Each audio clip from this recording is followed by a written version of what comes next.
teman-teman, Sobat Terima dimanapun Anda berada. Semoga dalam keadaan sehat ya. Senang banget hari ini bisa berjumpa lagi nih, menyapa teman-teman. Kayaknya udah lama gue nggak jadi host ya di sini.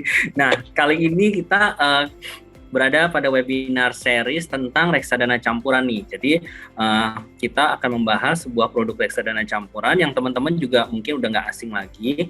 Kita akan mengintip ya, mengulik gitu strategi reksadana Bastra menghadapi tahun 2023. Nah, kali ini juga gue udah ditemani dengan Bro Gary ya, atau nama lengkapnya Augustinus Gerald Windu. Jadi beliau adalah Fund Manager dari Trimegah Asset Management. Apa kabarnya Bro Gary? Baik bro, sehat. Gimana kabarnya? Baik-baik, moga-moga teman-teman semua yang nonton juga sehat ya. Oke, nah sebelum kita membahas nih strategi Bastra ya. Oke, ini kita mungkin paparkan dulu ya ground rules-nya. Jadi nanti teman-teman yang mau bertanya, boleh langsung aja ajukan pertanyaannya di box Q&A. Pertanyaannya nanti akan dipilih oleh saya atau Bro Gary gitu ya. Dan teman-teman untuk 10 pertanyaan terbaik nih, nanti akan ada RDN masing-masing Rp100.000. Jadi akan kita kirim langsung ke RDN teman-teman di Trimegah Sekuritas ya.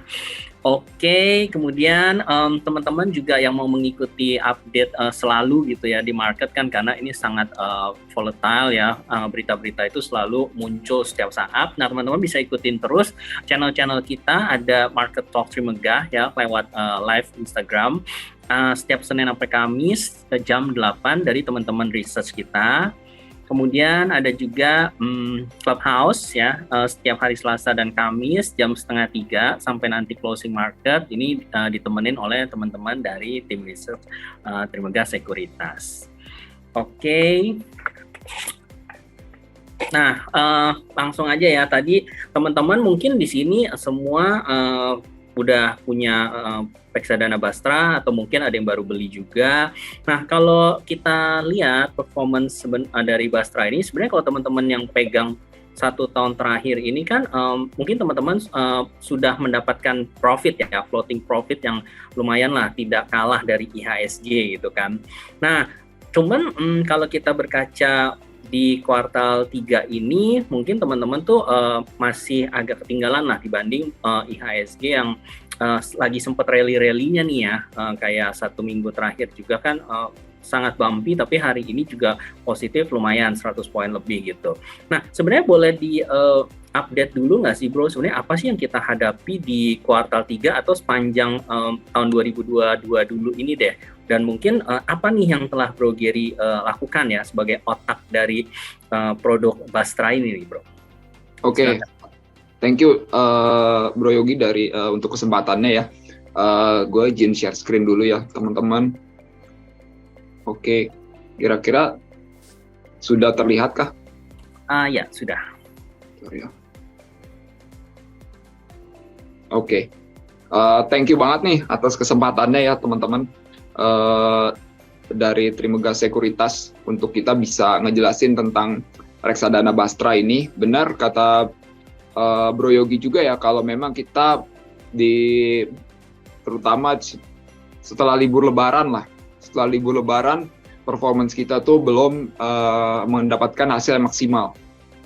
Kita memang sudah beberapa kali untuk attempt untuk rebound, tapi belum dapatkan hasil yang maksimal ya. Nah, ini kita akan jelasin nih bagaimana strategi kita ke depan dan bagaimana dan apa saja, tentu saja kan teman-teman pengen tahu ya sebenarnya apa sih yang pernah kita sudah coba lakukan dan mungkin belum berhasil. Nah, itu kita juga akan jelasin.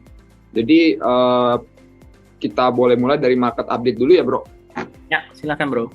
Oke. Jadi kalau kita mulai dari market update ya, ini di USGDP-nya yang kemarin baru keluar ya, 2,6%, masih strong, above ya, dari konsensus 2,4%. Kita lihat ya, ekspornya bagus, ini juga US banyak ekspor energi ya, ke Eropa, dan personal consumption-nya juga masih bagus ya, di sisi yang paling kiri. Oke, nah kalau kita lihat, walaupun kita lihat tadi personal consumption-nya masih bagus ya, tapi kita lihat demand dari domestiknya US itu sudah mulai ada perlemahan ya, terutama di residential demand. Residential domestic investment-nya nih kita lihat udah turun ya. Ini tuh untuk perumahan ya. Dan ini kita lihat ya, construction untuk perumahan tuh udah mulai turun. Kenapa sih ini menjadi penting? Karena ini sangat berhubungan dengan inflasinya US gitu ya. Nah, kita juga lihat spending di big ticket item itu memang sticky, tapi kalau kita lihat yang furniture nih ya, yang kanan nih, ini kan berhubungan banget nih sama perumahan. Nah, itu udah mulai turun gitu ya. Jadi ini kita kasih gambaran dulu tentang market US, karena memang tahun ini tuh fokus sangat melihat dari sisi inflasi global. Oke. Jadi kalau kita lihat domestik tuh cerah ya. Tidak seperti yang dibicarakan gelap ya. Domestik tuh cerah sekali menurut saya. Terutama kalau kita lihat growth kemarin masih tinggi sekali. Jadi kita bisa lihat, kita harus lihat nih apa sih sebenarnya sentimen dari global. Oke. Tadi dari US sedikit aja ya. Dan saya nambahin ya, mungkin ini ada event besar dan makanya marketnya strong banget hari ini. Itu US CPI atau US inflation itu berada pada level di bawah ekspektasi. Ya, itu di 7,7% year on year. Nah, jadi sudah banyak mulai keluar narasi kalau ternyata tuh jangan-jangan inflasi ini sudah peak. Oke. Kalau inflasi peak apa imbasnya? Imbasnya itu mungkin Fed tidak perlu menaikkan suku bunga yang agresif lagi.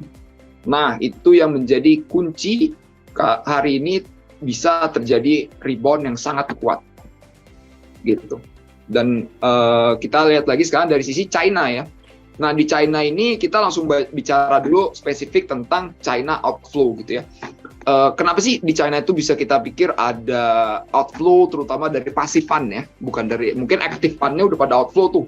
China Index kan udah posisinya di bawah. Sekarang kita lihat dari sisi passive fund-nya gitu ya. Passive fund-nya itu adalah salah satu mungkin kayak nih dari Texas Retirement System ya. Dia mau mengganti benchmark-nya ya. Itu yang awalnya China-nya besar sekali, sekitar 35%. Itu dia turunkan, China tuh di cut by half ya, ke 17% ini. Kenapa sih ini dilakukan? Karena mungkin memang ada perdebatan secara geopolitik ya, antara China dan US gitu ya. Dan mungkin US mau menurunkan beberapa, kayak Texas Retirement System ini mungkin fund yang lumayan besar ya. One of the largest pension fund di US. Dan ini kalau diikutin oleh yang lain ya, kalau diikutin yang lain, nah kita bisa lihat nih, yang China-nya turun ya, bobot di China. Nah kita lihat bobot di negara lain ini pada nambah, seperti di India, Taiwan, Korea, dan harusnya kita juga dapat impact-nya ya di Indonesia. Nah ini, jadi ini merupakan katalis menurut kita. Ini merupakan katalis di mana indeks kita bisa mendapatkan bobot tambahan kalau China-nya ini bobotnya turun ya. Jadi ini secara pasif. Kalau secara aktif fund memang mungkin udah banyak fund aktif yang keluar dari China. Tapi karena belakangan ada bukan hanya isu ya sekarang ya, udah mulai kelihatan nih.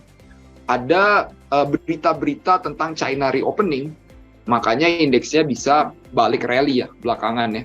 Jadi yang hari ini juga keluar itu China menurunkan quarantine days-nya dari 7 hari ke 5 hari. Nah ini seperti kita ingat aja dulu Bapak Ibu teman-teman, waktu zaman kita dulu, kita misalnya mau jalan-jalan ke luar negeri, kalau masih karantinanya 7 hari ya kita masih males lah jalan ke luar negeri. 5 hari ya mungkin udah mulai ada lah.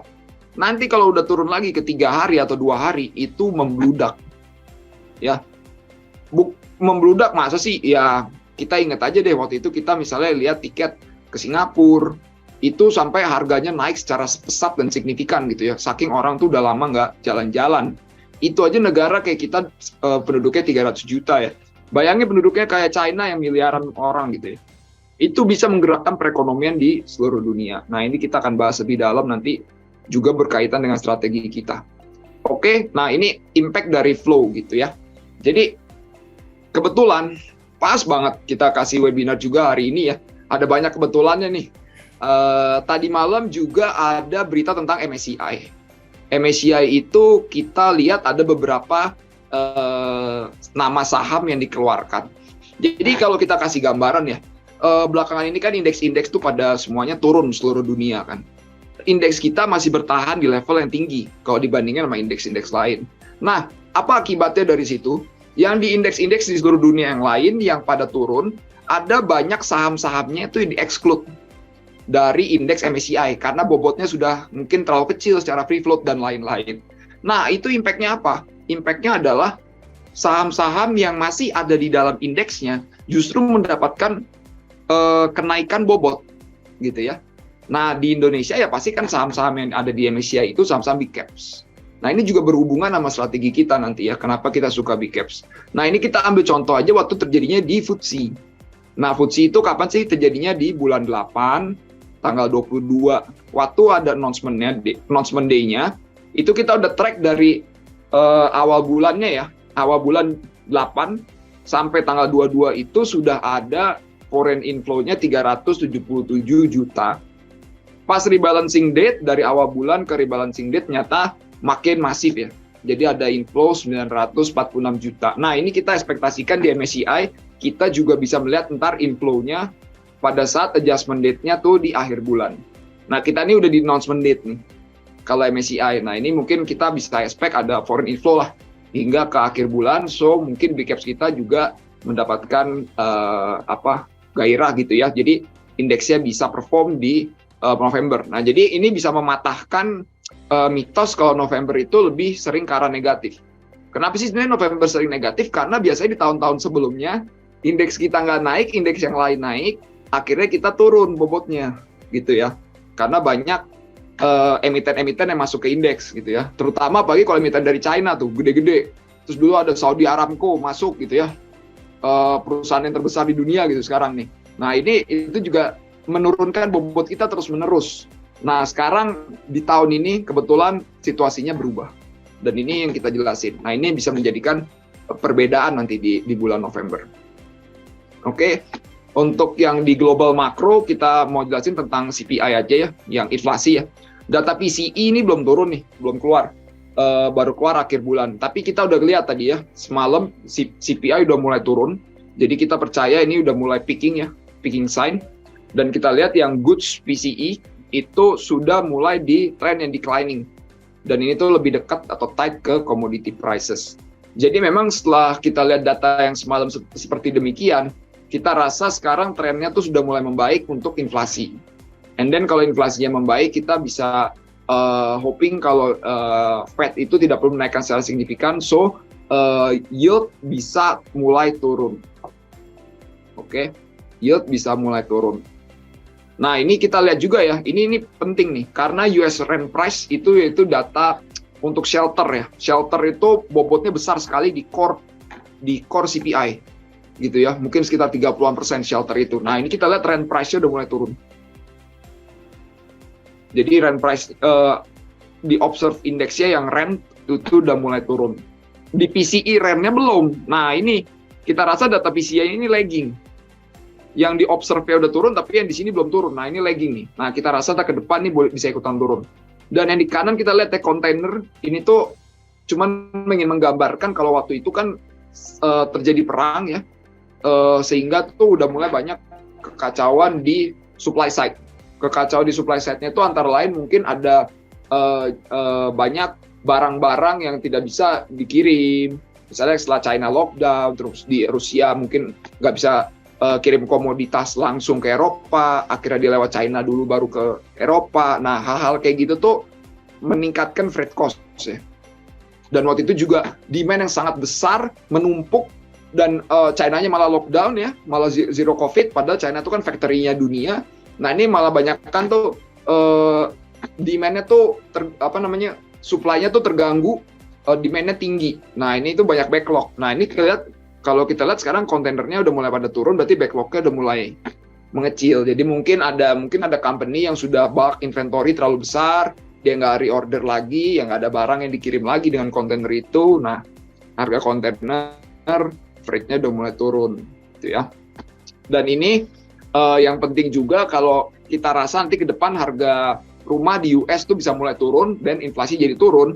Kenapa? Karena kalau kita lihat ya, kalau kita mau beli rumah baru di US dengan asumsi LTV rasionya 80% ya, loan to value, jadi DP 20%. Dengan mortgage 30 tahun, ini kita lihatnya floating rate ya, floating rate. Nah, average rumah di US tuh sekitar 430 ribu lah sekarang. Itu kalau kita bandingin sama tahun 2020, per bulan orang bayarnya berapa? Cicilan KPR-nya ya. Nah, itu waktu di 2020 tuh mungkin di level sekitar 1000-an lah ya, nih kita lihat di sini ya. Sekarang tuh udah lebih dari 2000, hampir ke 2500. Nah, ini kita bisa bayangin ya, kalau kita kayak punya cicilan, misalnya itu 20% dari penghasilan bulanan kita. Tiba-tiba naik jadi ke 50% dari hasil bulanan kita. Itu kan gede banget. Dan ini tuh pasti akan membuat orang tuh, oke, kita mungkin nggak perlu beli rumah baru lagi dan mungkin nggak perlu spekulasi untuk punya beberapa rumah gitu misalnya ya. Jadi kan kemarin kan banyak juga pasti ada yang berspekulasi tentang beli rumah karena mereka yakin harganya besoknya naik gitu ya. Nah, ini sekarang mungkin kita bisa lihat harganya mungkin udah mulai stabilize atau bahkan mulai turun. Oke. Short aja kalau market valuation ya, kita lihat kalau bond spread hari ini juga bonds menguat dengan signifikan ya. Kita spread dengan US Treasury-nya masih wide. Kemudian real yield ini yang lebih penting, spread dengan inflasi ya. Kalau real yield itu adalah bonds Indonesia, kita kurangin sama inflasi kita ya. Nah, ini yang positif cuma Indonesia sama China ya. Yang lain negatif. Yaitu jadi bond yield-nya sama inflasinya kalah. Gedean inflasinya gitu ya. Nah, ini kita masih positif dan ini menjadi hal yang sangat baik sih. Dan kita lihat juga kan inflasi kita juga udah mulai ada peaking sign ya, 5,7 ya kalau nggak salah terakhir. Nah, itu juga menjadi hal yang baik terutama untuk bonds ya. Karena bonds pasti selalu nggak jauh-jauh lihat dari real yield ini sih. Oke, kalau valuation equity kita memang tidak semurah beberapa negara lain. Kenapa? Karena negara lain turun hingga mencapai -2 hingga ke -3 standard deviation. Kalau kita pasti pada level 0 sampai, nah di sini ya, kita memang terlihat kita secara PE itu ada di -1 karena memang earnings dari company-company di Indonesia tuh improve gitu ya. Jadi kita memang kalau kita lihat standar deviasinya 5 tahun ya memang standar deviasi kita 5 tahun tuh PE-nya ya di sini di mungkin average-nya itu bisa di 16 sampai 17. Nah, sekarang karena earnings-nya improve tapi mungkin indeks kenaikannya nggak sebesar improvement dari earnings. Nah, ini kita masih ada di -1 standar deviasi. So, sebenarnya masih acceptable untuk bisa mencapai ke average lah paling nggak ya menurut kita. Oke, itu dari market yang short. Nanti mungkin kita lebih banyak ke sesi talk show aja kali ya, atau tanya jawab untuk bahas lebih dalam tentang si produknya gitu ya, bro.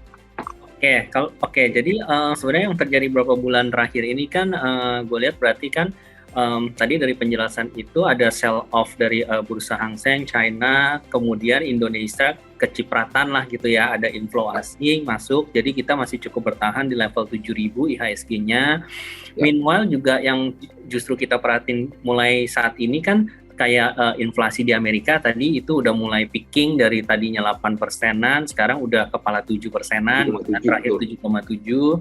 Ya. Nah, which is itu mulai baik untuk mulai normalize ya, berarti kan turun lagi. Nah, cuman yang gue perhatiin ini bro, kayak itu kan berarti salah satunya inflasi kan bisa disebut supply dan demand juga kan pengaruh. Ya. Dan yang terrefleks sekarang adalah harga batu bara nih, coal-nya itu sendiri justru cenderung turun nih. Kayak mungkin kalau teman-teman ingat kan Newcastle sempat $450, sekarang udah $300 kan. Ya. Dan itu mulai turun ya, di satu sisi mungkin bagus karena itu bisa menekan inflasi gitu ke bawah ya.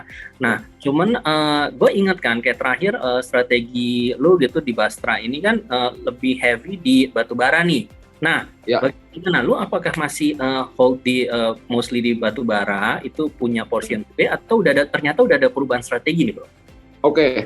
Nah, ini pertanyaan bagus nih, berarti ngikutin kita terus nih ya, gitu ya. Jadi ini kita jelasin juga ya dari awal tahun ya, apa sih yang menjadi ups and down kita di tahun ini ya.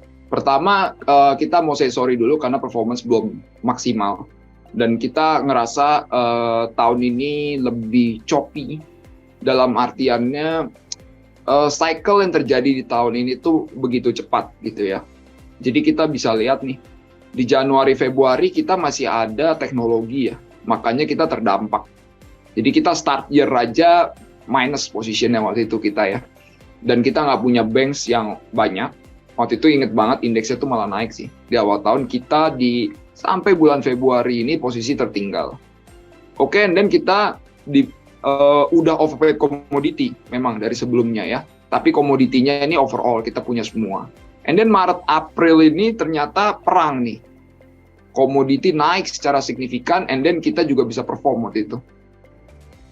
Oke, nah ini ingat banget nih, awal mulanya adalah di bulan Mei, kita lagi libur lebaran, the Fed menaikkan 75 basis. Impact-nya apa sih? Kita lagi overweight komoditi itu, kita turun. Kita lihat ya. Nah, ini startnya nih. Waktu Fed menaikkan 75 basis, apa sih yang terjadi pada komoditas dunia secara keseluruhan?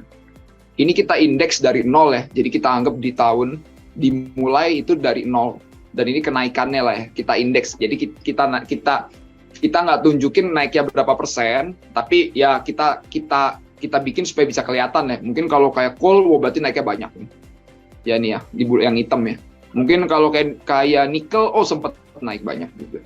Gitu ya. Tapi kalau kayak copper, dia nggak naik nih di tahun ini ya. Nah, kita lihat nih, semenjak kenaikan Fed 75 basis, apa yang terjadi pada komoditas dunia?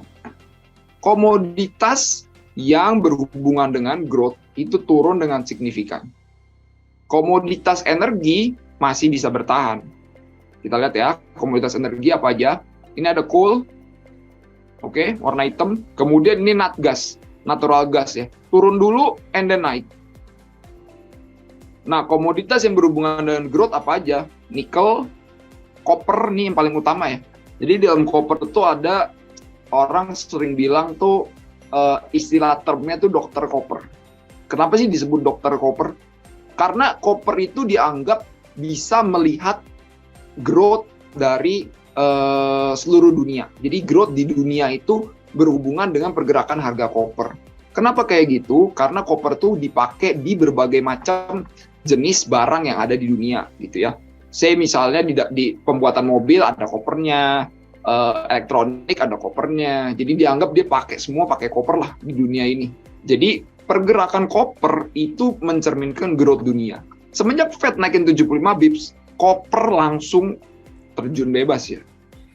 Kopernya ini lah terjun bebas. Berarti kan ekspektasi growth-nya hilang. Oke? Tapi komoditas energinya masih tinggi. Kenapa? Karena masih ada perang Rusia, dan Rusia sudah mengancam untuk tidak memberikan supply ke Eropa. And then apa yang dilakukan Eropa? Eropa mengumpulkan supply energi dari seluruh dunia nih. Tapi buru-buru gitu ya. Cepat-cepat. Jadi harga berapa aja mereka beli. Nah ini impact-nya nih. Jadi harga natural gas, harga coal itu di level yang tinggi terus nih pada saat itu. Nah kemudian kenapa mulai turun di belakangan ini? Ternyata setelah kita lihat-lihat, setelah kita pelajari, inventory di Eropa sudah mencukupi untuk winter. Jadi mereka tidak menambah lagi inventory dari barang-barang energi mereka. Untuk nat gasnya juga udah cukup, apalagi untuk coal gitu ya. Mereka pasti selalu pakai andelin natural gas dulu, baru coal. Nah jadi kelihatan nih mulai nih gerakannya tandem ya. Natural gas sama coal nih mulai turun. Oke, jadi oleh karena itu kita juga sudah menurunkan. Jadi kan nih memang ya, kita kasih lihat di sini, kita sempat overweight nih di komoditas energi ya. Itu kita sempat overweight, and then di bulan-bulan belakangan ini kita sudah tidak terlalu banyak nih. Dari komoditas energinya kita juga sudah turunin. Nah, kalau dari sini kenapa sih kita mulai turun? Kita memang menambah tadi ya, banking gitu ya, kita nambah. And then ini udah masalah sentimen. Di Indonesia itu mulai sentimennya tuh menjadi kurang bagus ya. Setelah rupiahnya naik, and then ya kita sama tahu lah. Ada influencer yang ngomong, wah dunia ini gelap dan lain-lain gitu ya. Nah ini tuh benar-benar mengimpact dari mood dari market gitu ya menurut kita. Jadi kita lihat nih, kita punya banks banyak, and then itu kan big caps ya, itu juga terdampak nih sama pergerakan dari market. Ya kita lebih dekat, makanya kan kita lebih dekat ke market semenjak terutama di kuarter 3 ini. Nah ini nih kita terdampaknya karena hal-hal itu ya. Memang kita juga masih ada komunitas energi di saat itu, tapi kita sudah reduce dengan jumlah yang menurut kita lumayan banyak ya. Oke, sebentar kita kasih tunjuk ini juga ya. Nah, ini kita bisa lihat ya, secara bobot kita untuk teman-teman yang datang di webinar kali ini, kita bisa kasih lihat per kemarin, which is kan jarang ya. Biasanya selalu lihat kan per penutupan bulan ya. Kita sudah menurunkan nih energi dari belasan persen lah, dari total bobot udah sampai turun ke mungkin sekitar 5%, dan mungkin udah nggak banyak yang correlated ya. Oil related masih ada, correlated nggak banyak sih. Jadi energinya udah turun. Yang kita lagi suka banget tuh ini, basic sama teknologi. Mulai kita ada ya. Teknologi mulai kita ada, bukan kita suka banget. Oke, kita ralat. Yang kita suka banget basic sama finance. Ini paling gede. Ya, kelihatan ya di batangnya yang orange.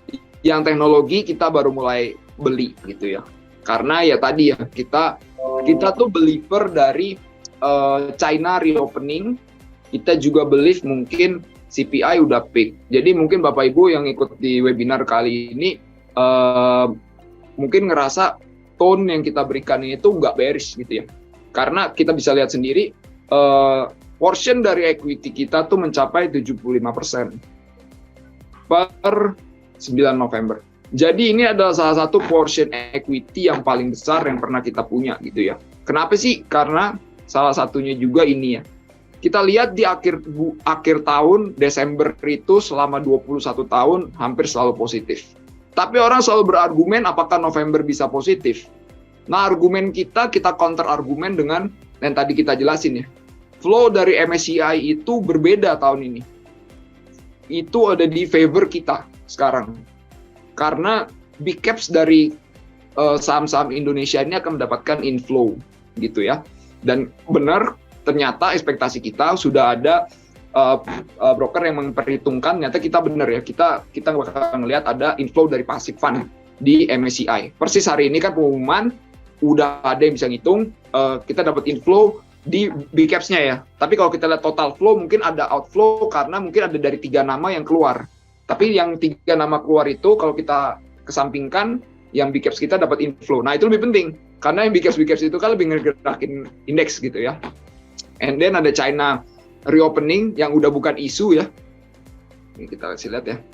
Ini waktu isu nih. Jadi waktu isu itu apa yang mulai terjadi ya? Kita lihat komoditas nikel sama komoditas koper yang kita sebut dokter koper ya, itu mulai ada perbaikan kinerja. Jadi ekspektasi growth sudah mulai kembali gitu ya. Ekspektasi di dunia ini bakal ada growth di tahun berikutnya. Kenapa? Karena ya China ini mulai mau reopening. Tadi ya saya kasih gambaran China reopening tuh bisa kayak gimana ya, kita gambarin aja di negara kita sendiri ya. Bayangin waktu kita reopening, kita karantina 5 hari jadi 2 hari, itu orang yang tiket ke Singapura tuh udah ya belinya 4 kali lipat harga, 3 kali lipat. Nah bayangin sekarang penduduk China yang segede gitu ya. Nah, terus ekonomi pasti akan lebih berputar. And then, begitu ekonominya berputar, ekspektasi growth-nya naik, nah ini. Metal mining ya. Growth selalu berhubungan dengan metal mining. Terutama copper. Kayak disebutnya sih. Bro Gary, kalau si metalnya ini kan, sebenarnya kalau yang gue perhatiin kan nikel ya, terutama itu naiknya sekarang udah $26.000 per ini tonnya kan. Terakhir lihat mungkin masih 21, 22 flat gitu kan. Nah, sebenarnya apakah yang dimaksud metal ini saham-saham yang berhubungan dengan nikel, atau mungkin lu mostly lebih banyak yang copper atau emas? Emas kan juga timah, itu termasuk metal semua. Oke. Jadi kalau kita lihat di IDX Basic ini memang ada campuran lah ya. Ada nikel, ada copper, dan biasanya kalau punya copper punya gold gitu ya. Dan kalau kita lihat di top 10 kita punya Antam, kita kita punya Merdeka, dan kita ada beberapa nama lain tapi mungkin nggak di top 10, seperti kita juga masih punya Inco, kita ada yang kecil-kecil, mungkin lebih kecil ya, Harum, BRMS gitu, mungkin lebih kecil gitu ya. Tapi kita biasanya kayak gitu, kita kalau suka satu idea of sector, kita akan bagi ke spread out ke beberapa nama. Mungkin ya kita paling suka ya ini Antam sama Merdeka gitu ya, tapi nama-nama lain juga ada sehingga bobotnya kita tuh besar udah di sini. Nah, ini mungkin kita salah satu yang awal lah ya untuk call di metal mining ini, karena kita masih mungkin nggak semua believe di China reopening, kita believe. Jadi ini menurut kita menjadi katalis ya, dan ini akan berhubungan dengan apa yang terjadi juga nanti di 2023 terutama di awal. Gitu. Jadi kita rasa mungkin reopening itu akan lebih besar lagi nanti menuju Chinese New Year yang terjadi itu di Januari akhir gitu ya. Karena dia Chinese New Year kayak lebaran lah ya di kita ya. Mungkin waktu itu kan kita menuju lebaran syarat-syarat untuk pergi kemana udah mulai pada dicabut, udah mulai ini supaya orang tuh bisa ada mobility, dan itu kan bikin masyarakat tuh happy gitu ya, karena pengen ketemu keluarga dan lain-lain. Nah itu reopeningnya mungkin akan benar-benar berasa di situ sih, seperti itu. Oke, berarti sebenarnya kelihatannya ini udah on track juga ya, the way strategi mengurangi coal terus menambah di metal terutama nikel, dan terbukti kan naik 20% juga tuh nikel beberapa waktu terakhir gitu kan, dan ini ya seharusnya kalau masih on track akan tercermin nanti di performa kinerja saham-saham yang related to nikel gitu ya. Oke. Nah, sebelum nanti gue mau nanya-nanya Bro Gary lagi, teman-teman yang punya pertanyaan juga boleh ditulis dulu di Q&A. Nanti untuk 10 pertanyaan terbaik ada masing-masing 100.000 ya, akan dikirim ke RDN-nya, persembahan dari IDX atau Bursa Efek Indonesia. Nah Bro, mau nanya lagi nih, tadi kan udah cukup jelas ya tentang strateginya. Mungkin lu mau tambahin lagi, atau gue soalnya mau menyinggung tentang benchmarknya nih Bro Gary. Oke. Karena kalau misalnya kita lihat performa year to date gitu, satu tahun terakhir lah, ini kan performanya positif 4%-an, 5% lah dari Bastra ini. Tapi kita tahu kan kalau misalnya benchmark dari Bastra ini adalah rate deposito 6 bulanan ditambah dengan 5%. Ya. Tuh. Nah, sebenarnya kan berarti ini masih agak ketinggalan gitu kan. Betul. Nah, kita lihat kalau misalnya memang suku bunga sekarang kita udah naik terus nih BI rate gitu kan. Ya, betul. Kalau dia cenderung masih naik lagi kayak 50 basis poin ke depannya, sooner or later dia kan akan menyentuh angka 9 atau 10% nih. Sebenarnya justru itu membuat gap yang agak makin lebar gitu kan dengan performa kinerja yang saat ini ya, kita lihat saat ini. Nah sebenarnya gimana gitu, lo optimis dengan tadi strategi lo itu ini akan tercapai soon gitu kan, target benchmark tersebut, atau mungkin malah ada rencana adjustment target mungkin benchmark, or what gitu, lo seberapa yakin gitu? Oke, pertama benar ya, ini kalau kita lihat year to date pembanding kita ada di 6,5%. Kita masih di posisi -1 itu per 2 hari lalu, per kemarin -2, per today kita udah flat index. Jadi teman-teman udah bisa tahu nih, performance today kita udah dapat 2% hari ini, naik 2% lebih ya. Nanti akan dilihat langsung pakai perhitungannya Bank Kastedian. Mungkin sekarang kita posisi year to date 0% gitu ya. Kita perlu lihat juga pembanding kita di 6,5% itu. Berarti kita kasih lihat juga ini ya teman-teman, sebentar kita buka appendix. Nah ini tuh yang menjadi benchmark kita ya. IDRE Nemo itu adalah kode Bloomberg-nya, atau adalah rata-rata deposito 6 bulan yang di-compile Bloomberg. Ini yang menjadi benchmark kita plus 5%. Jangan lupa ini kita netin dulu teman-teman. Jadi dia terakhiran ini itu sekitar 3,5-an lah ya, mohon maaf nggak digaris nih. Jadi nanti kita kasih tahu nih sekitar 3,5 sampai 3,6 lah, 3,6% gitu ya. Kalau kita netkan kan pajak depositonya 20%, mungkin sekitar 3% lah ya, plus 5% sekitar 8%, berarti kan target kita running. Benar, mungkin tahun depan bisa sekitar nambah 1% lagi lah ya, 9% gitu. Nah itu Kita tidak pernah melakukan pergantian benchmark ya. Jadi kita masih untuk Bastra ini belum pernah dilakukan pergantian benchmark. Jadi kita masih optimis untuk mencoba mengalahkan indeks kita gitu ya. So far memang kalau kita lihat tarik performance kita dari inception, kita masih ada keunggulan yang lumayan lah. Tapi kita fully aware kok teman-teman, Bapak Ibu, kalau nggak semua orang nih ikut dari kita dari inception gitu ya. Pasti ada banyak juga yang ikutnya pas indeksnya sudah rally atau misalnya performance dari fund sudah rally kayak gitu ya. Nah, kita akan berusaha untuk mengembalikan performa kita ke level-level yang mungkin kita harapkan bisa, paling enggak nih kita mau ngalahin dulu lah benchmark kita secara year to date gitu ya. Walaupun sekarang ada gap, harapannya kalau strategi yang kita implement ini benar ya, paling enggak kita masih ngarepin indeks kita bisa rally lah ke depannya gitu ya. At least kita masih kepengen indeks kita kalau bisa balik ke high lagi sih. Dan itu kan masih cukup lumayan ya. Kalau balik ke high 7350, mungkin kita dapat ke 7400. Kita rasa dengan posisi saham seperti ini, kita masih bisa menyamai lah. Masih bisa menyamai pembanding kita gitu ya. Tapi ini kita perlu lihat juga ya, ke depan seperti apa. Tapi so far, strateginya boleh dibilang, ada orang yang bilang kamu beruntung, ada orang bilang kamu memprediksikan dengan tepat, jadi terserah kira-kira seperti apa. Ternyata CPI-nya on our favor tadi malam ya, dan turun di bawah, maksudnya naik tapi di bawah ekspektasi, dan sekarang terlihat bahwa sebenarnya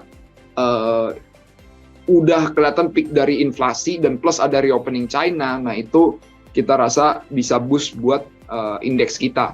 Dan kalau teman-teman masih sebentar ya, yang ini. Nah, teman-teman bisa lihat ini ya. Kita mungkin non-believers di November ini bisa merah, bakal merah. Kita mungkin ngerasa November ini bisa hijau, walaupun sebelum-sebelumnya ini merah ya. Nah, kita lihat Desember ini biasanya selalu ada kenaikan dari indeks secara man-on-man gitu ya. Nah, ini yang mungkin teman-teman, Bapak Ibu bisa manfaatkan, dan kita juga coba manfaatkan ya. Oleh karena itu, equity portion kita di level yang tertinggi yang pernah kita pegang gitu ya. So, kita pengen banget manfaatin ini, dan ternyata our thesis itu ada 3 tesis, dan kebetulan 3-3-nya on our favor ya. Inflasi mulai peaking, China reopening, sama MSCI flow on our favor, harusnya kita naik secara bobot, harusnya 3-3-nya ini bisa meningkatkan kinerja indeks dan juga kinerja fund gitu ya. Jadi itu strategi kita untuk jangka pendek.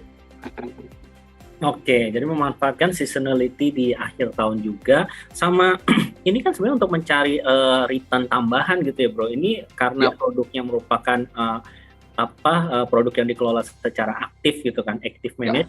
Sebenarnya kalau gue melihat kan ada pola-pola di mana ketika ada pengumuman suku bunga naik gitu, ya mungkin nggak lama dia sempat menjelang pengumuman itu mungkin marketnya turun dulu gitu karena orang berhati-hati gitu kan, wait and see. Terus tapi after pengumuman mungkin turun dikit tapi biasanya reboundnya kencang.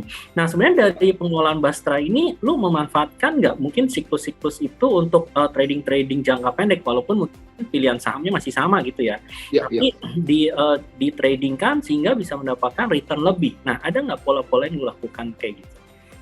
Oke, sebenarnya kita nggak terlalu manfaatin si kenaikan atau penurunan suku bunga ya, karena menurut kita itu adalah impact dari perubahan data inflasi. Oke, jadi mungkin di bulan ini, maksudnya di awal bulan depan lah ya, itu ada kenaikan suku bunganya Fed. Mungkin kali ini kita bisa lihat kenaikan yang lebih rendah daripada sebelum-sebelumnya, selalu 75 basis gitu ya. Dan itu mungkin akan direspon secara positif. Tapi respon positif utamanya tuh sudah terjadi tadi malam.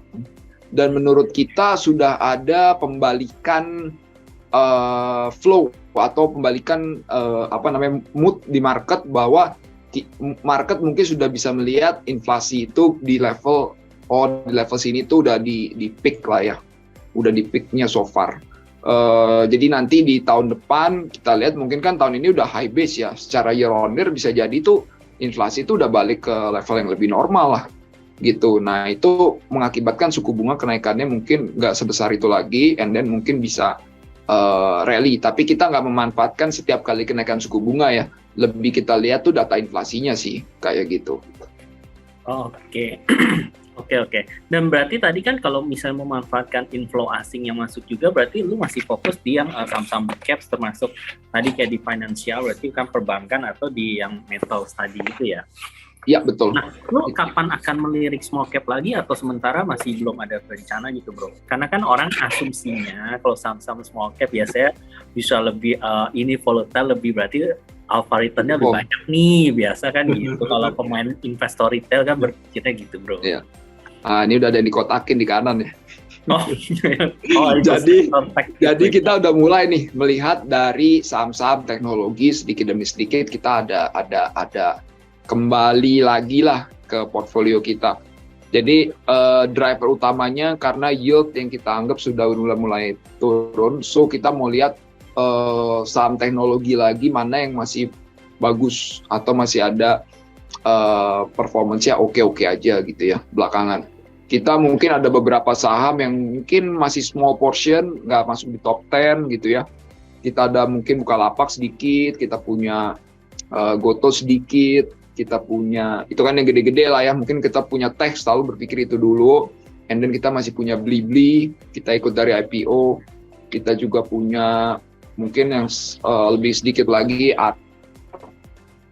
tapi dikit lah, nggak major, tapi untuk performance hari ini mungkin sangat baik ya, karena kan mereka hari ini rally yang besar ya. Tapi our biggest bet tuh ya di China reopening ini sih, di apa namanya, saham metal mining, nikel, dan jangan lupa teman-teman Bapak Ibu, ini tuh kita weekend ini ada G20 yang dimulai dari B20. Jadi kita akan lihat mungkin banyak sekali pembahasan tentang green energy, renewable, berhubungan EV. Nah itu mungkin menjadi fokus lah ya di weekend ini.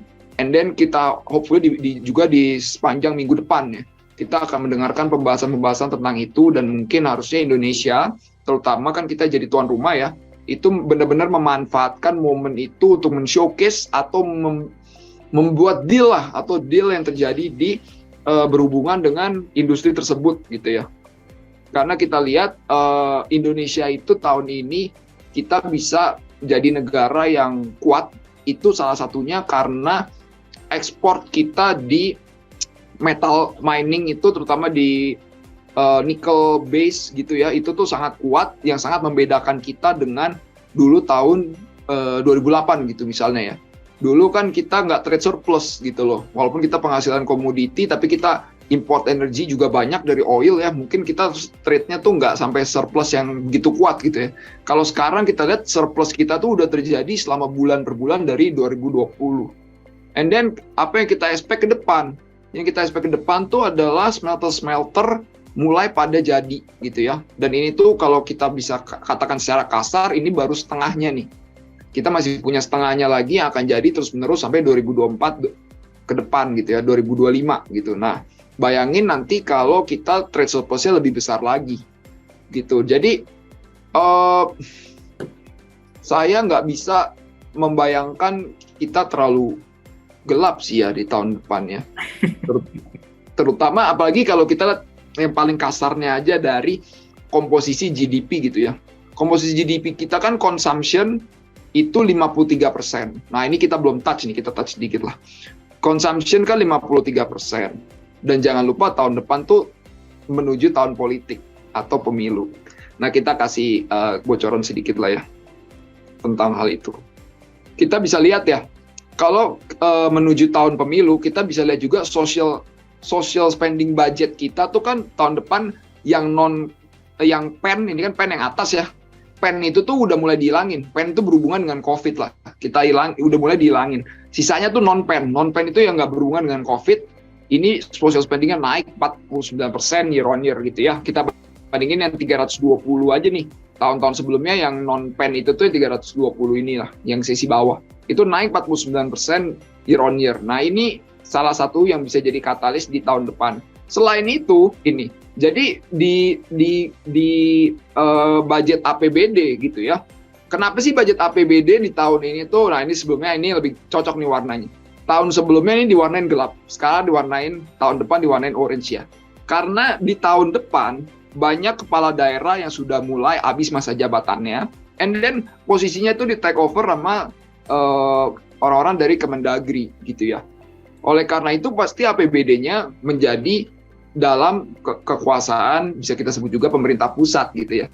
Dan kalau ada dalam pemerintah pusat, mereka akan lebih fokus menjalankan program-program pemerintah pusat gitu ya. Seperti ya pasti akan membantu dari sisi growth gitu ya. Karena kan ini kan merupakan tahun depan adalah tahun terakhir dari Pak Jokowi. Pasti menginginkan tahun yang baik lah, karena ini menjadi tahun terakhirnya gitu ya.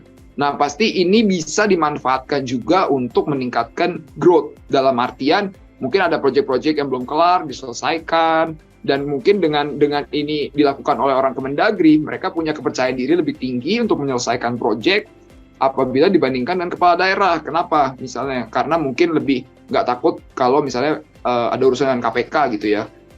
Karena ya mungkin dengan orang Kemendagri ini kan mereka menjalankan tugas pemerintah pusat gitu ya. Nah, ini tuh bisa dipergunakan juga. Jadi tadi ya komponen consumption kita kan 53% ya.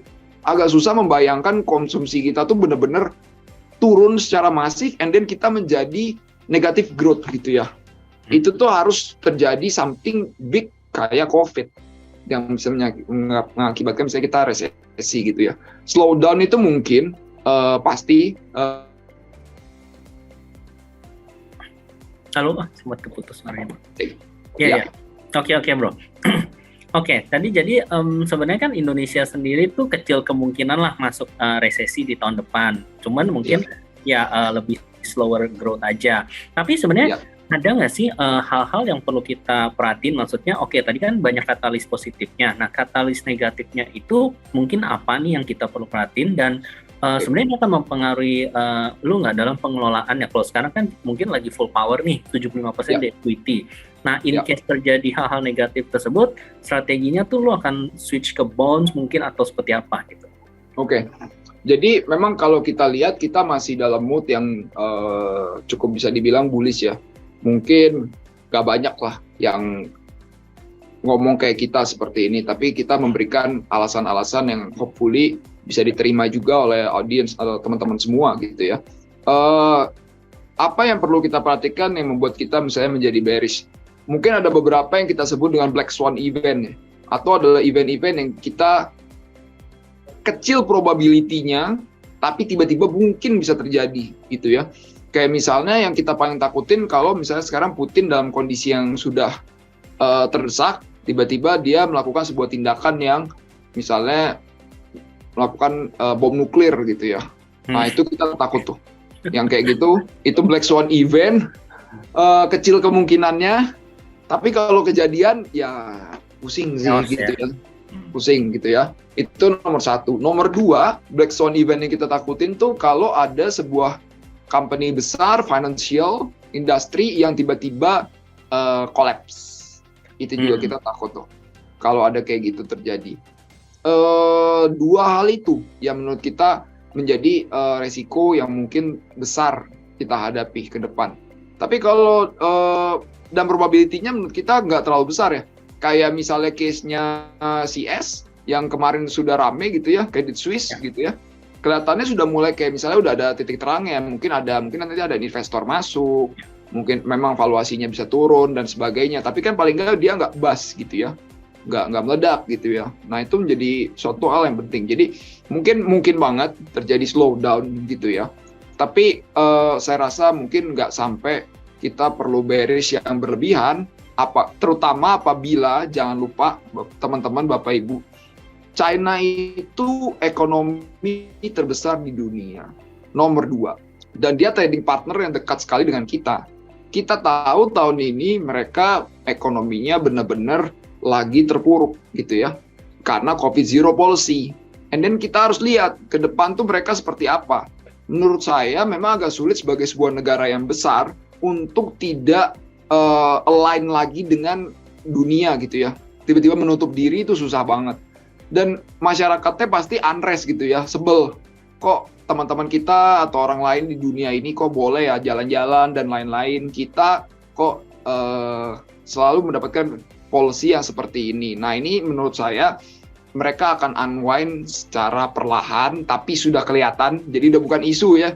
Kalau saya ngomong ini bulan lalu dibilangnya masih isu reopening. Sekarang udah nggak isu. Kenapa? Karena tadi beneran udah ada newsnya kalau memang China sudah menurunkan quarantine days-nya tuh dari 7 hari ke 5 hari. 5 hari udah mulai masuk akal nih. Kalau orang yang tajir gitu ya, pengen jalan-jalan, karantina 5 hari, yuk pilih aja hotel yang enak gitu ya.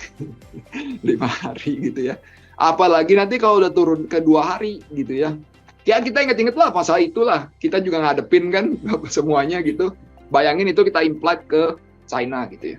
Nah, seperti itu. Itu menurut kita something big yang nggak sering dibahas oleh media barat, karena media barat sedang fokus, maksudnya media-media yang mainstream ya, itu lagi fokus ngomongin Ukraine Rusia war.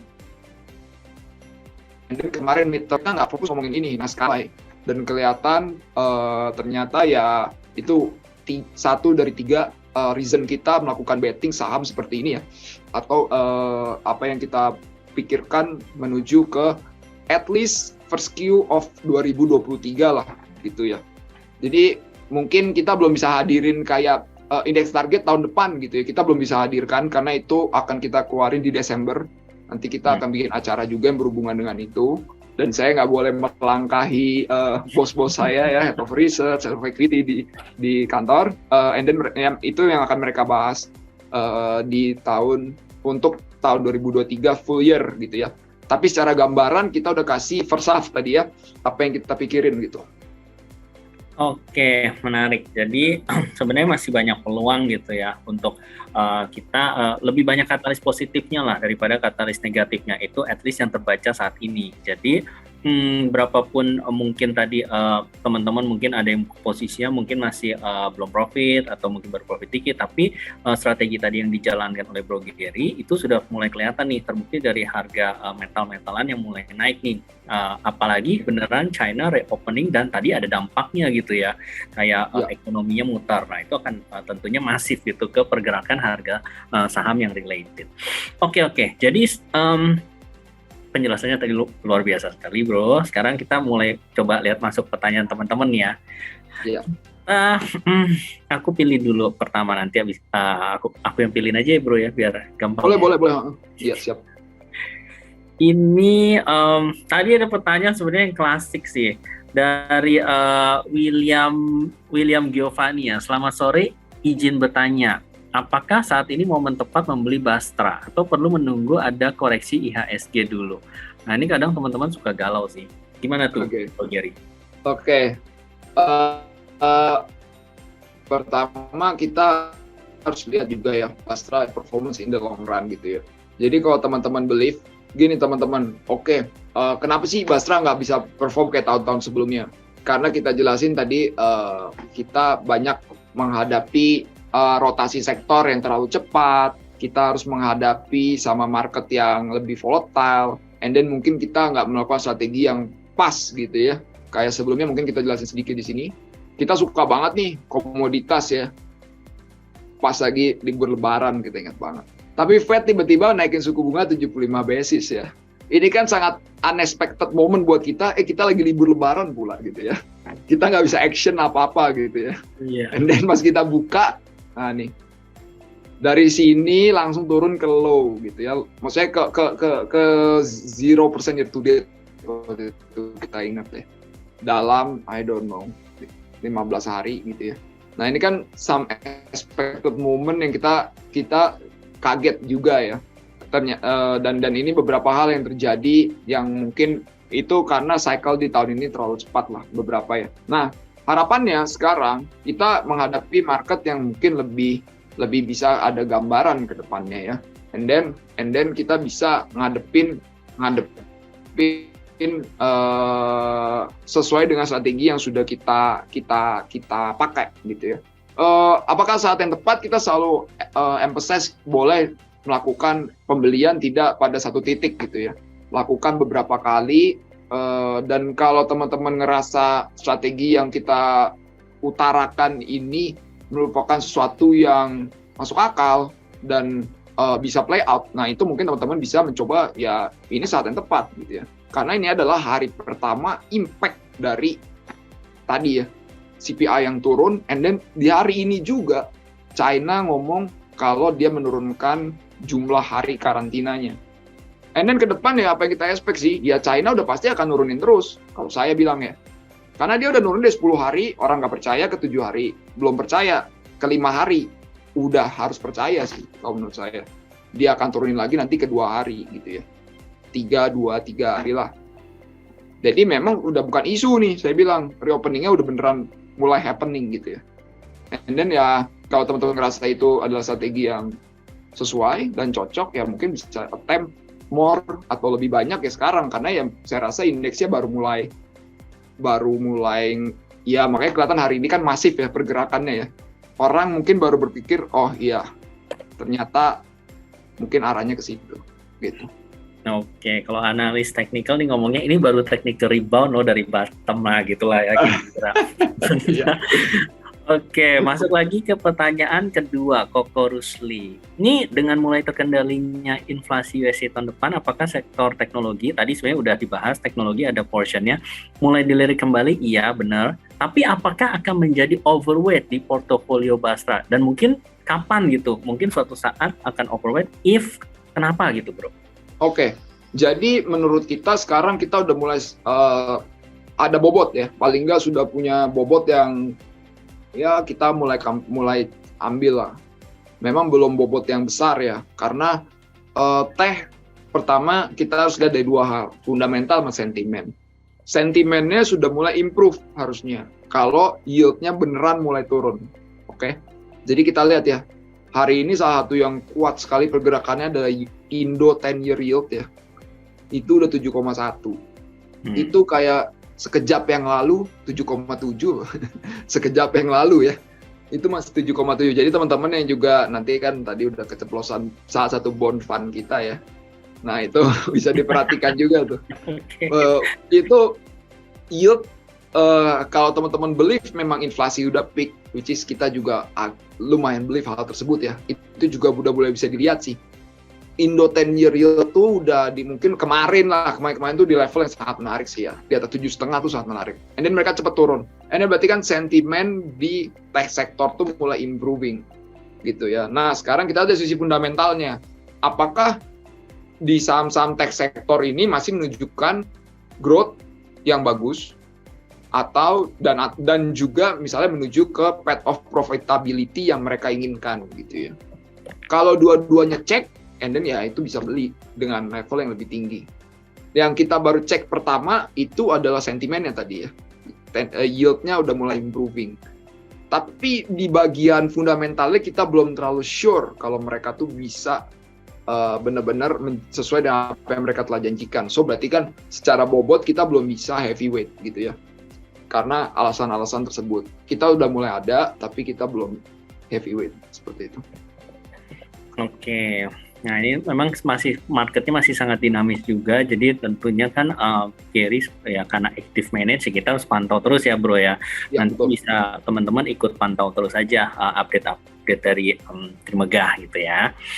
Oke, pertanyaan lainnya dari Henry H. Izin bertanya, bagaimana strategi dan momentum tim Bastra dalam melakukan seleksi dan switching sektor yang menjadi underlying? Pertimbangan apa? Nah mungkin, atau ini lebih mungkin biar bisa dipraktekin di porto pribadi gitu bro maksudnya. Skripnya ala-ala apa gitu? Oke. Jadi kita tuh pertama, ini balik ke basicnya sedikit ya. Kita selalu memilih saham itu yang bisa mengalahkan benchmark kita. Jadi bukan yang ada di indeks. Oke, jadi kalau ditanya, oh pergerakan Bastra kok lagi mirip sama indeks? Iya, benar. Karena kan JAK Finance-nya tinggi. Kan finance di indeks tinggi. Kebetulan kita lagi mirip sama indeks pergerakannya. Ada banyak sekali momen kalau Bapak Ibu teman-teman ikutin, itu kita lagi nggak gerak sama dengan indeks. Ya, jadi kenapa kita suka di JAK Finance ini bukan karena ada di indeks loh Bapak Ibu. Karena saya ngejelasin tentang flow yang tadi ya. MSCI, kita bisa dapat inflow. Nah, itu saya senang tuh. Karena yang gede-gede seperti banking, infonya paling gede biasanya. And then kita punya, gitu ya. Itu reasoningnya. Jadi kalau kita lihat ya berhubungan dengan hal ini ya kita selalu kita fokuskan sama si benchmark kita, gitu ya. Jadi kita fokusin sama benchmark kita coba untuk stock selection-nya itu bisa ngalahin benchmark. At least kan benchmark kita tadi kan setahun mungkin dapat 9% gitu ya, 8-9% gitu ya. Nah, kalau kita ngerasa performance dari sahamnya ini bisa naik 8-9% ke depan, mungkin apalagi kalau jangka waktunya lebih cepat gitu ya, 3 bulan, 6 bulan, nah itu kita pilih tuh. Itu screener nomor 1. Jadi saham yang dipilih harus bisa mengalahkan benchmark kita gitu ya. Screener nomor 2-nya adalah kita biasanya suka saham yang memiliki earnings momentum ya. Bukan momentum tapi earnings momentum. Jadi earnings-nya tuh harus improve quarter by quarter. Nah, ini kenapa juga reason IDX Energi kita udah mulai turun ya. Karena kita ngerasa mungkin earnings-nya mereka tuh peak di either quarter 2 atau quarter 3 ini. Sesuai dengan harganya udah pada peak ya, harga komoditasnya yang energi. And then berarti kan untuk quarter-quarter berikutnya secara earnings itu masih bagus sebenarnya. Karena kalau kita lihat dividennya pasti tinggi. Tapi momentumnya quarter by quarter tuh udah mulai turun. Nah, itu biasanya ada adjustment ekspektasi orang di situ. Jadi kalau orang udah adjust ekspektasinya, oh saya tahu deh akhirnya memang ya harga komoditi peak ya di sini, earnings-nya akan turun quarter by quarter. And then kalau orang udah percaya itu, baru nanti kita attempt lagi untuk dividen gitu ya. Nah, tapi kan masih dalam proses adjustment nih. Kita kalau ditanya juga call nanti call tuh nanti akan stabil di level berapa ya? Nah, itu kita belum bisa jawab. Tapi kita rasa mungkin ke 250 aja mungkin bisa ya.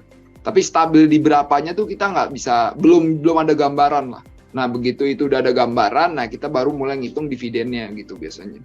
Jadi paling nggak kita lihat earnings momentum ya. Nah, ini di metal mining kalau harga komoditinya naik, pasti ada earnings momentum. Finance masih ada earnings momentum ya, karena kita lihat suku bunga naik, bank besar, terutama yang liquidity-nya bagus, bisa kasih lending itu di level yang lebih tinggi gitu ya. Ini earnings momentumnya naik. IDX Health dan non-cyclical ini adalah consumer staples.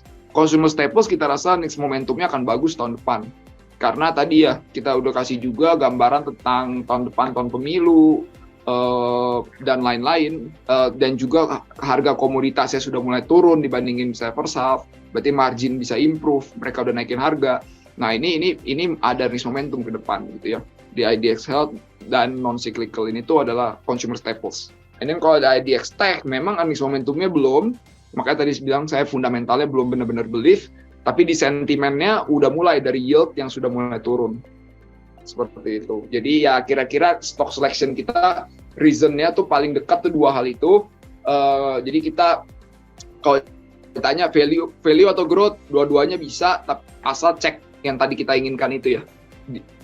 Saham yang value bisa, yang growth pun bisa gitu ya. Oke, jadi kombinasi ya bro ya intinya ya. Oke, ya, lanjut ke ini pertanyaan berikutnya ya dari Ibnu Widakdo. Dia izin bertanya Min, dengan banyaknya sentimen negatif, apakah target reksadana Bastra akan dinaikkan? Enggak, karena tadi benchmarknya kan udah sama lah ya, kurang lebih benchmarknya ya deposito 6 bulanan plus 5%. Nah, cuma pertanyaan berikutnya, apakah yang pertama ya, apakah 2023 lebih optimis dibandingkan 2022? Nah, sama nanti kalau sekarang kan dana kelolaannya 300 miliar nih bro. Nah, apakah ketika mungkin nanti lebih besar sampai 1 triliun, 2 triliun, apakah itu fokusnya akan menjadi di saham-saham yang big cap saja gitu? Karena in term of size gitu sih. Mungkin dua pertanyaan. Oh, ini pertanyaannya bagus banget sih. Kalau yang tadi yang kedua yang dinaikkan enggak benar. Pertanyaan kedua yang size, oke, kalau yang size dulu ya. Tadi pertanyaan kedua tolong diulang itu. Yang size itu kita kalau size-nya lebih besar, memang kita screener untuk liquidity-nya lebih ketat. Karena kan liquidity yang bisa kita gunakan itu pasti akan lebih, saham-saham liquidity saham-saham yang kita punya itu pasti akan Kalau size-nya lebih gede ya mungkin liquidity yang kita pilih ya yang lebih ample lah. And then apa yang kita lakukan untuk mengcompensate, kita bisa masukin juga corporate bonds lebih banyak gitu ya. Masukin corporate bonds lebih banyak. Kenapa sih corporate bonds? Karena corporate bonds itu cenderung stabil dan bisa memberikan return yang lebih secara bulanan tuh lebih stabilized lah ya. Jadi kalau Bapak Ibu ngeliat beberapa fund yang banyak corporate bonds tuh bisa lihat performanya kayak garis lurus gitu ya.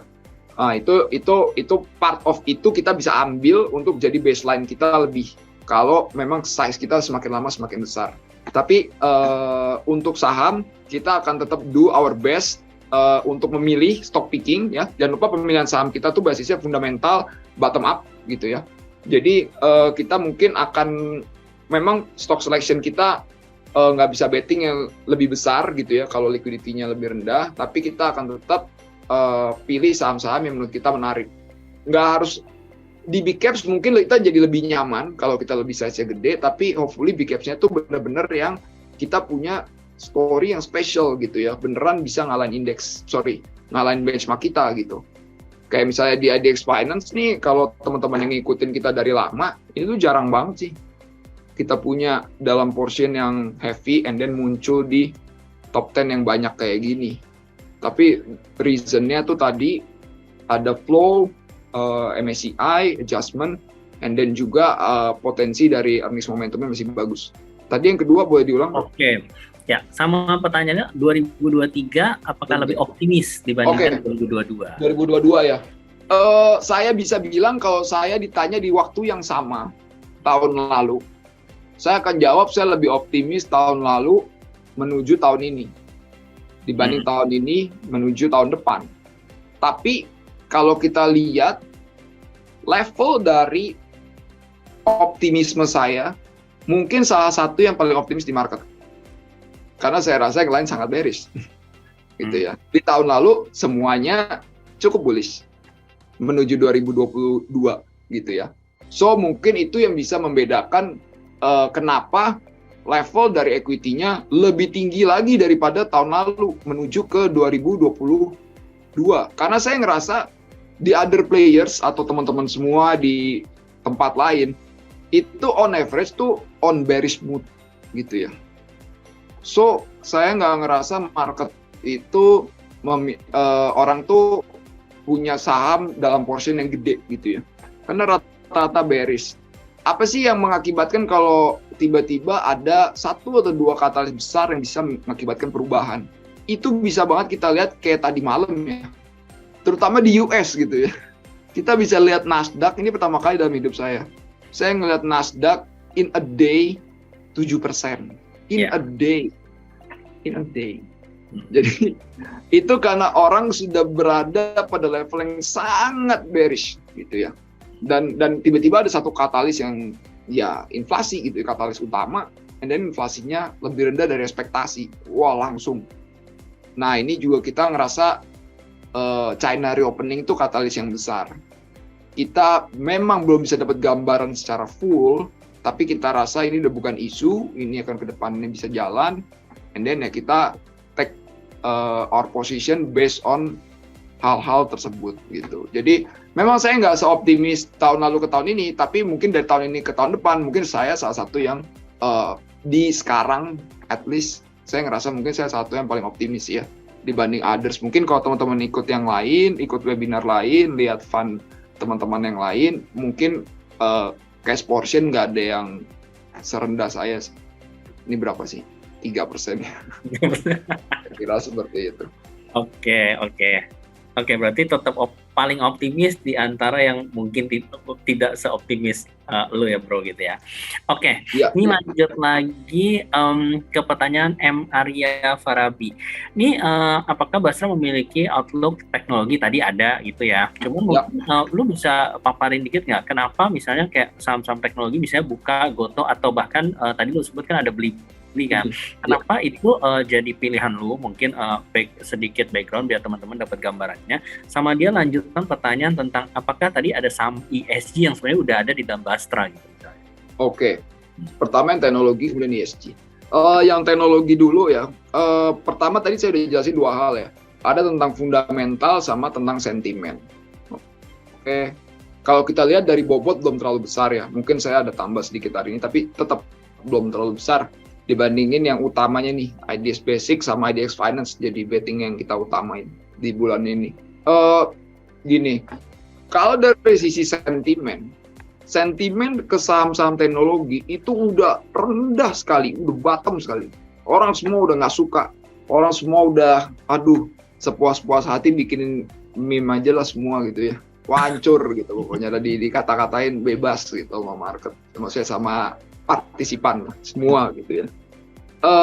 Itu yang mengakibatkan mungkin secara ownership ini udah nggak terlalu banyak beredar di orang-orang yang actively manage gitu ya, atau secara market player juga retail gitu ya. Nah ini udah mungkin nggak terlalu banyak yang pegang. Nah oleh karena itu secara sentimen sudah jelek, sudah rendah, ternyata ada suatu hal yang bisa membuat sentimennya membaik. Seperti misalnya yield yang sudah mulai turun.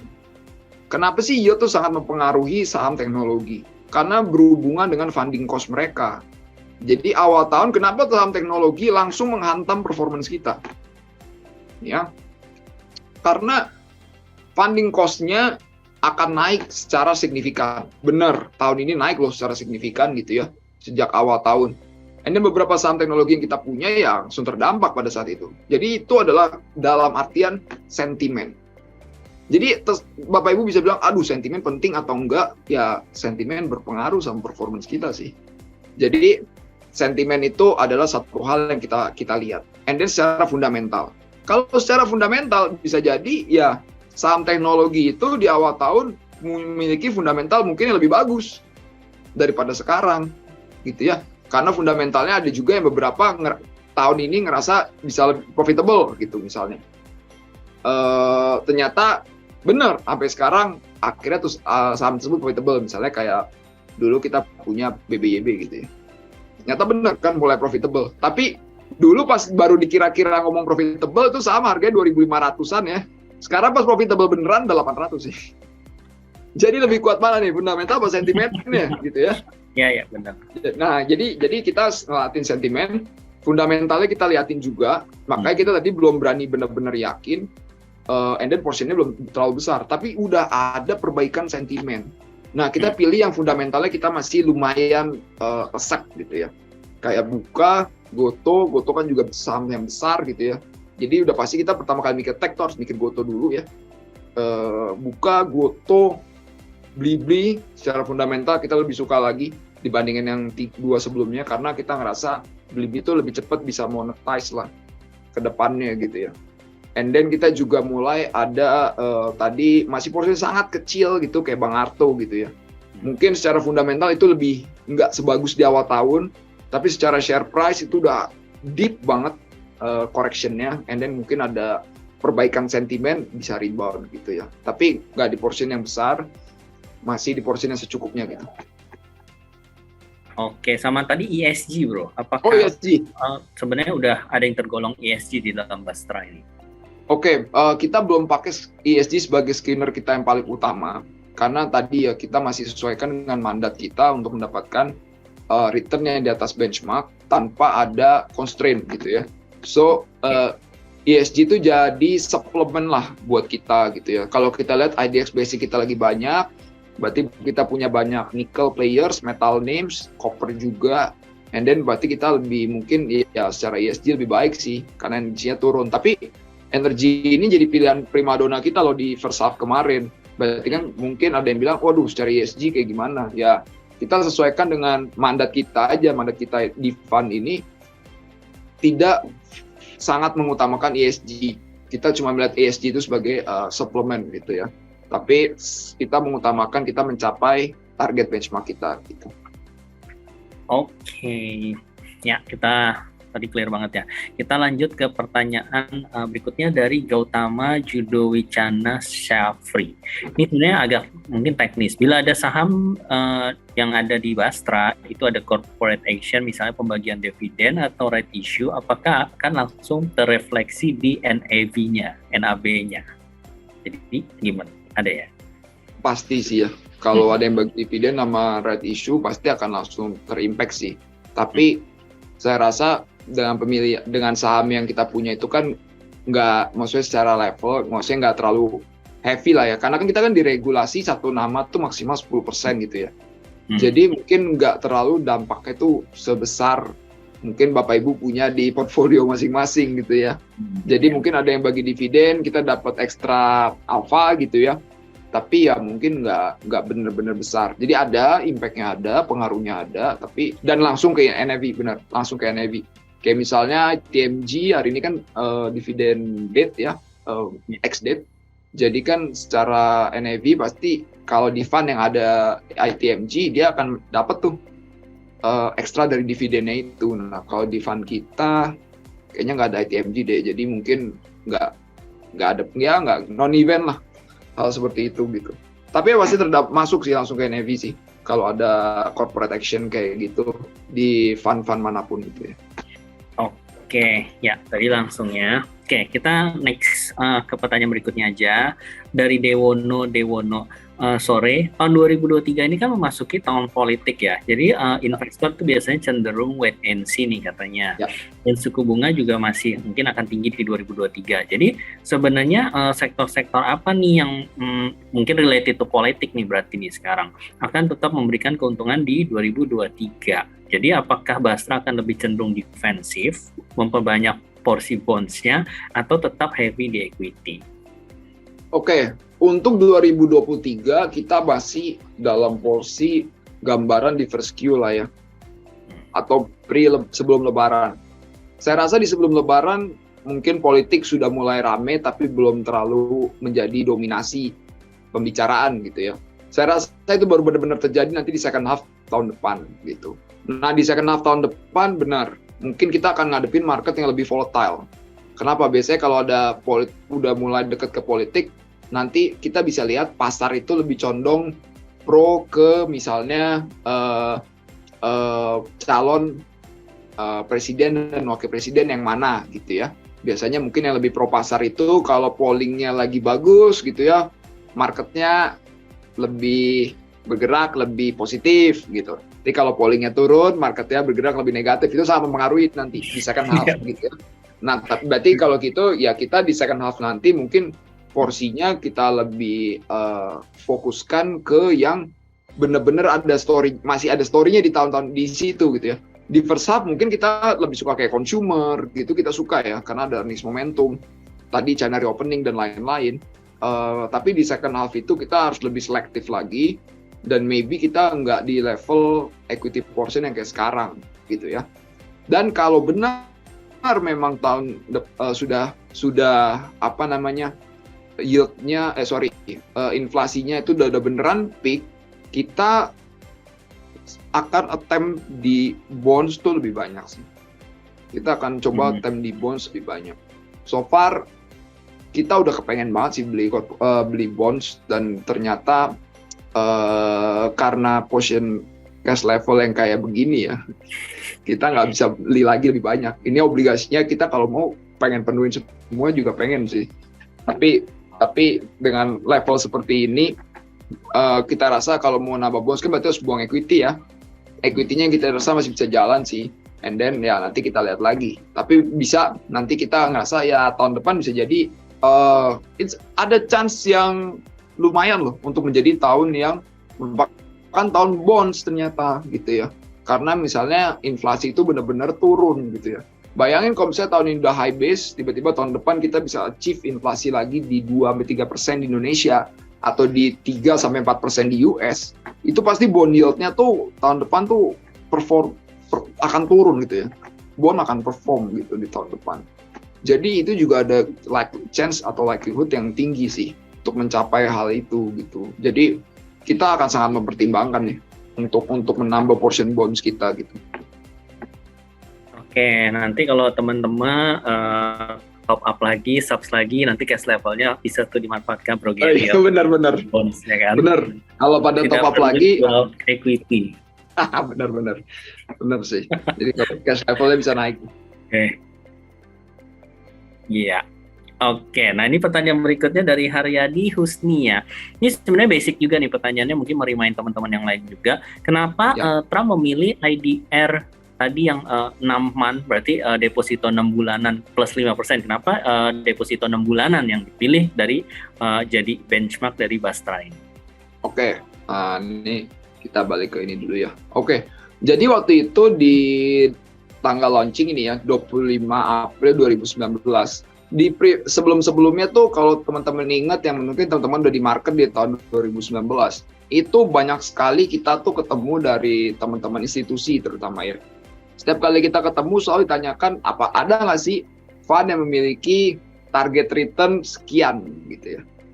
Nah, kita mencoba berpikir, oh kalau dengan target return kayak gitu, berarti kan kita harus mulai berpikir pengelolaannya tuh nggak bisa relatif atau nggak bisa didekatkan dengan indeks. Berarti kita harus melawan sebuah garis lurus yang ternyata itu merupakan tujuan dari banyak investor gitu ya.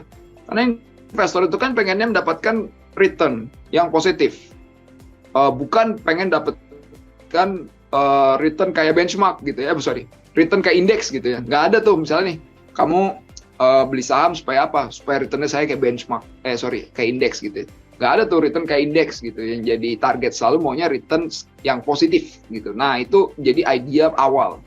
Idea keduanya, kenapa sih kita pakai yang idea Nemo ini? Pertama, technicality-nya lebih gampang di Bloomberg. Nomor dua, waktu pertama kali kita buat, ini kita netkan ya sekitar 6,5%. Berarti netnya berapa itu? Sekitar 4-an lah ya, 4-5 lah. Plus 5% itu 10%. 10% itu menjadi banyak target hurdle rate dan juga target dari investor-investor institusi waktu itu. Kita pengen dapat return 10%. Nah itu tujuan pertama kita. Tapi seiring berjalannya waktu ya kita lihat ya, dia tuh turun sampai pernah cuma 3 sekian persen gitu ya. 3% gitu. Berarti kan secara target target kita turun. Bukan berarti performance kita serta-merta ikutan turun ya. Kalau kita lihat di 2020, menurut ini turun dari 2021, performance kita tuh ya justru malah perform gitu ya. Jadi ini merupakan ya memang target kita setiap tahun, dan kita kalau memang bisa kita kasih excess return ya kita akan kasih excess return ya. Kayak kalau teman-teman udah ikut sama kita dari tahun 2019, di 20 dan 21 excess return yang kita berikan tuh sangat tinggi. Kita bisa perform 20-an% lah on yearly basis gitu ya. Dan itu kita akan berikan. Kita nggak selalu cap kayak oke 10% and then udah gitu ya. Nggak seperti itu. And then ya kita harus menghadapi tahun yang seperti ini yang ternyata lebih volatile daripada yang kita bayangkan. Memang kalau kita lihat secara garis besar kok indeks naik, tapi banyak saham-saham tuh yang di dalam indeks yang non penggerak indeks, kita lihat volatility-nya tuh sangat tinggi sih tahun ini. And then ya kita banyak terdampak dari hal tersebut. Nah, hopefully strategi yang udah kita masak ini bisa ngelanjutin performance yang baik ke akhir tahun atau sampai tahun depan lah.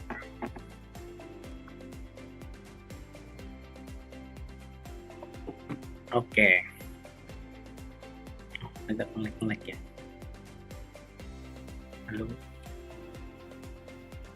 Halo. Yes.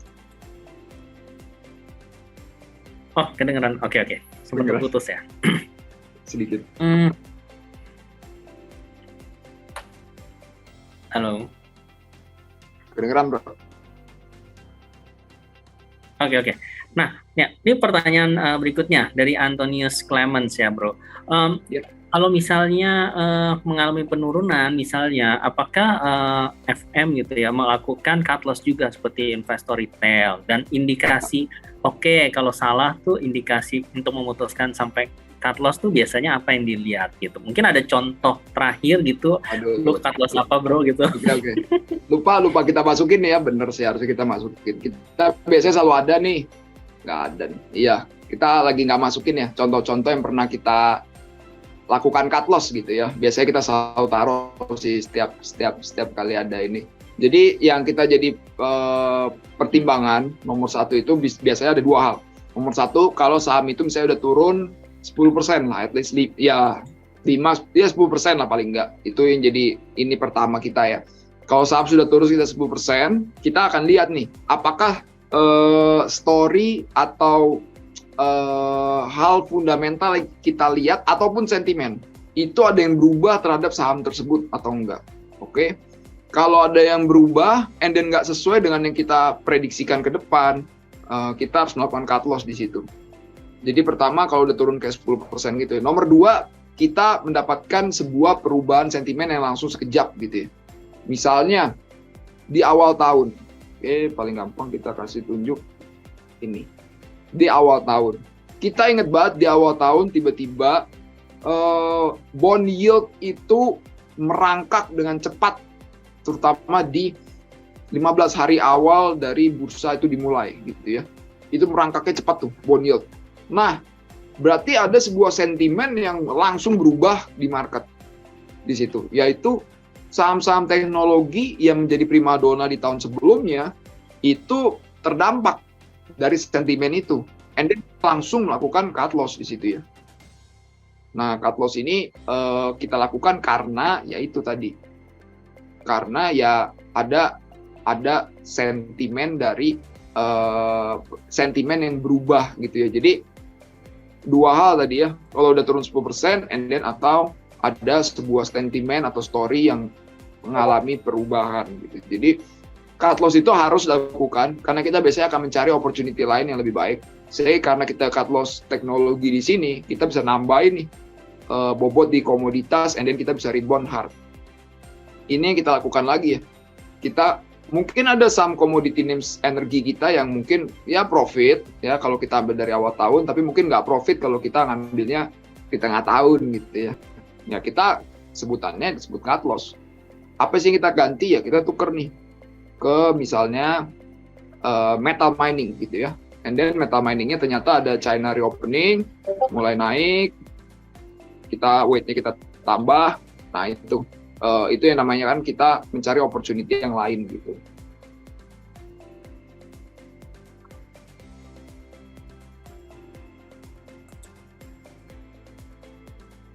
Kira-kira seperti itu. Oke, tadi sempat terputus. Oke, bro. Nah, ya, jadi intinya tetap disiplin lah sama kayak investor retail lah ya.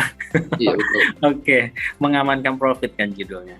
Oke, Ya. Ini ada berarti pertanyaan ke-10 ya, dari Gani F. Sebenarnya bukan pertanyaan sih, dia lebih merimain gue juga nih. Sebelumnya selamat ya buat Bastra sebagai Best Balance Fund 3 Years versi Bareksa dan Kontan. Semoga makin bersinar nih Bastra dan pengelolaan performa reksadananya terus bagus dan dipertahankan.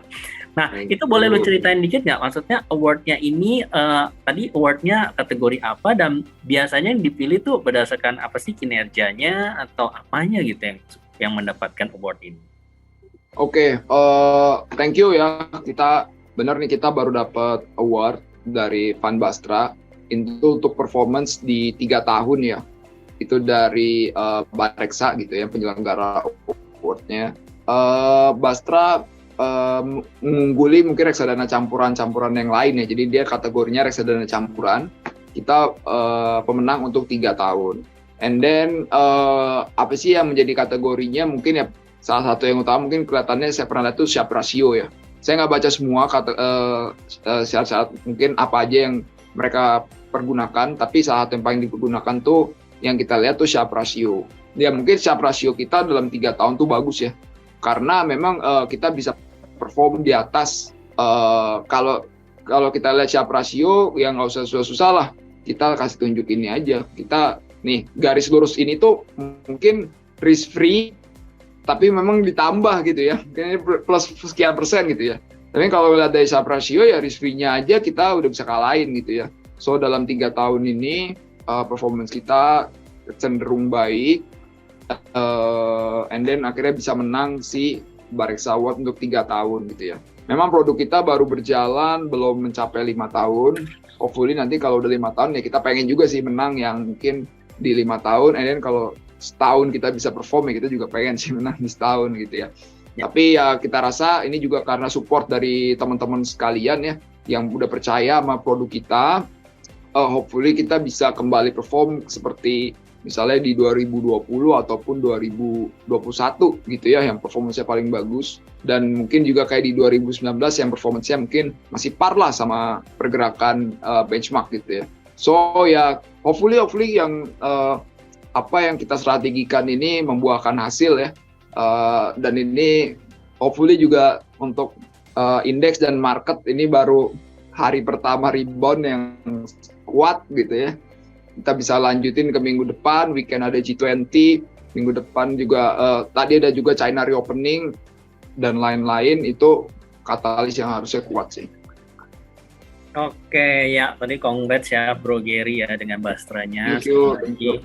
Selamat, semoga ya tadi harapannya bisa performanya baik dan mendapatkan penghargaan lagi di tahun-tahun tahun depan lah ya gitu kan. Thank you. Nah teman-teman, jadi kalau boleh disimpulkan dikit tadi seperti yang Bro Gary bilang, masih banyak katalis positif, justru sekarang lebih banyak katalis positifnya ya dibandingkan katalis negatif untuk ke depan. Dan dari fund manager, dari Trimegah Aset, ini melihat tahun depan tuh sebenarnya masih kita punya optimisme yang tinggi lah ya, masih lebih optimis gitu dibandingkan mungkin orang ngomong tentang resesi atau di luar negeri itu mungkin terlalu berlebihan lah, karena sekarang kan sebenarnya ciri-cirinya juga market mulai tanda-tanda technical rebound gitu, karena asumsinya inflasi di US juga udah mulai peak gitu kan, sehingga saham-saham yang tadinya sangat under value misalnya kayak sektor tech itu juga reboundnya justru yang cepat. Terus tadi strategi dari Gary gitu, itu kan juga memilih saham-saham metal, itu juga udah terbukti dari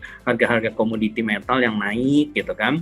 Jadi teman-teman yang masih berpikir gitu kan untuk kapan nih momentum yang tepat untuk menambah atau justru yang belum punya mau beli gitu ya, sekarang waktu yang tepat, karena sekali lagi melihat seasonality-nya Desember itu kan cenderung ya hampir statistikal menunjukkan itu kinerjanya positif gitu ya di bulan Desember. Dan tadi juga dengan beberapa katalis ini kan kita juga cukup optimis sebenarnya November pun bisa mencetak return yang positif gitu.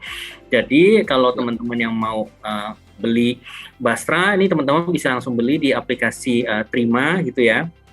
Tinggal download aja, di situ ada tinggal pilih reksadana campuran, ada Bastra, langsung semuanya bisa online. Kalau yang belum punya akunnya bisa buka rekening di eform.trimegah.id gitu, atau download apps-nya, kemudian pilih bagian register, itu bisa 1 hari kerja gitu ya. Kalau semua dokumen lancar, langsung dibuka akunnya.